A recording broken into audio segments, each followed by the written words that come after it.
When you traditionally look at Mike Zim's defense, you think of dynamic safeties.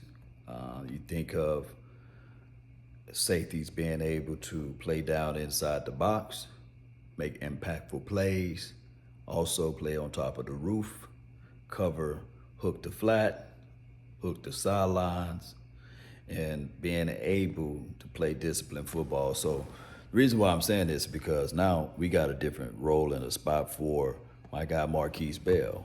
Now Malik Hooker, Donovan Wilson, both of those boys, they my dogs, man. They my dogs.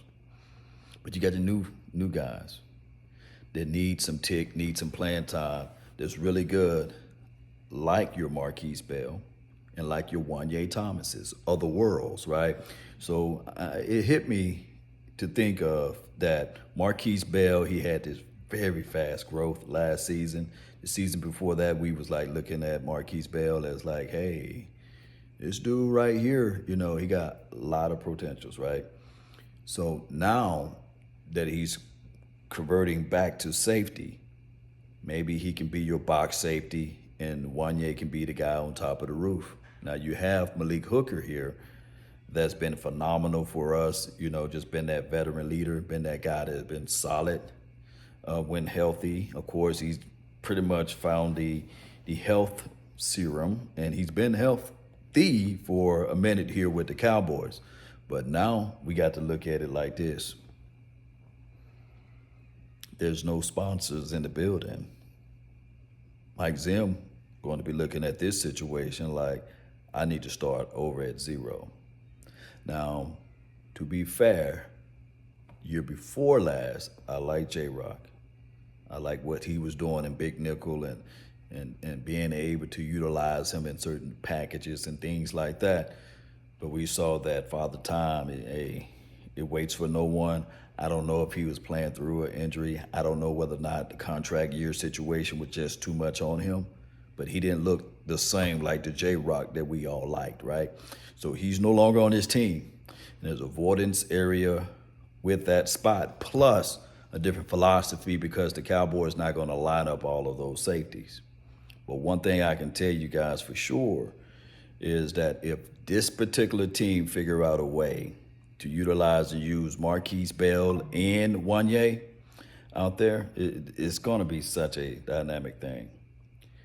Dono is the wild card now. Donovan Wilson. We can say that, hey, he didn't have the year in the season that we are accustomed to, but we gave him a little grace. We gave him a little mercy because of the fact that this dude right here, he went through that injury. A lot of people not picking up what I'm putting down on that one, though. He had an injury last year. Yeah. So I'm looking at it like, if Juanyeh stand tall in these training camps, if Markquese Bell continued to stride and do some great stuff for us, it could be the odd man out that some of the veteran guys like your Malik Hooker and Donovan Wilson may be sitting on the sideline because there's no sponsorship outside of Al Harris too, of course. And we've been hearing some good stuff about the Juju Woods kid. Shout out to Big Game James, that's his guy. But next month, we'll find out, baby. Oh, yeah, we'll find out. But I'm 10 toes down on my guy, Juanyeh, being able to be that enforcer, getting more and more reps, more and more opportunities to shine, and to fit right on into this particular system. Safeties been a situation that we have no issues with since Al Harris been here. So there's 2020, 2021, 2022, 2023. You guys get what I'm saying? Safeties. It started to improve a little bit in 2020, right? But then we had the whole mix-up with I can only play with Xavier Woods, where he said I only can give you 100% of the time, 20% of the time, or something like that. Can't give it to you all the time. But ever since then, the Cowboys been solid with safety. Someone raised a question when we was on the final word. Where are the weaknesses on the defense, or where you have the most reservations at? I'm good with DB room. If you add the cornerbacks and safety, I'm good with that room. believe it or not, I'm good with the linebacker room now. Write this down. What could be our weakness last season could be our strength this season. Linebacker room, believe it or not. Edge room, it's a wait and see. I can't wait for training camp to see how the edge room is going to look. But I'm not losing sleep over losing Dante Fowler. Shout out to him. I like him.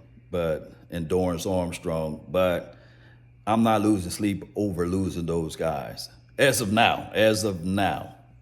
But when we see what these boys look like in training camp and seeing if the new guys like the Sam Williams and as well as Tyrus Wheat and Marshawn Nealon, we'll see. We'll see. And D-Law, he's office furniture. He's not going anywhere. He's the most underrated guy on the edge right there, and I get it. You know, a lot of people saying, hey, Law, it's that time to get rid of Law. But Law gonna prevail, baby. So I'm waiting for Law to, continue to do Law things. But back to safeties. Let's not get it twisted. Let's see what Juanyeh can do. That's my spotlight guy, Juanyeh. Let's get it. And don't sleep on this particular defense in general. I think we will be better than what we were last year from a disciplinary situation. Post me your thoughts, post me your concerns down below. That's been my time. I really thank you all for yours. And remember, you're listening to nothing but the best. Let's get it, Cowboy Nation. Let's get it. Y'all already know. And the Mavs, y'all got to do something, man. Come on, Mavs. Y'all got to do something, man. Y'all got us looking weird out here in Dallas. Some Dallas team got to do something. Come on, baby. Peace.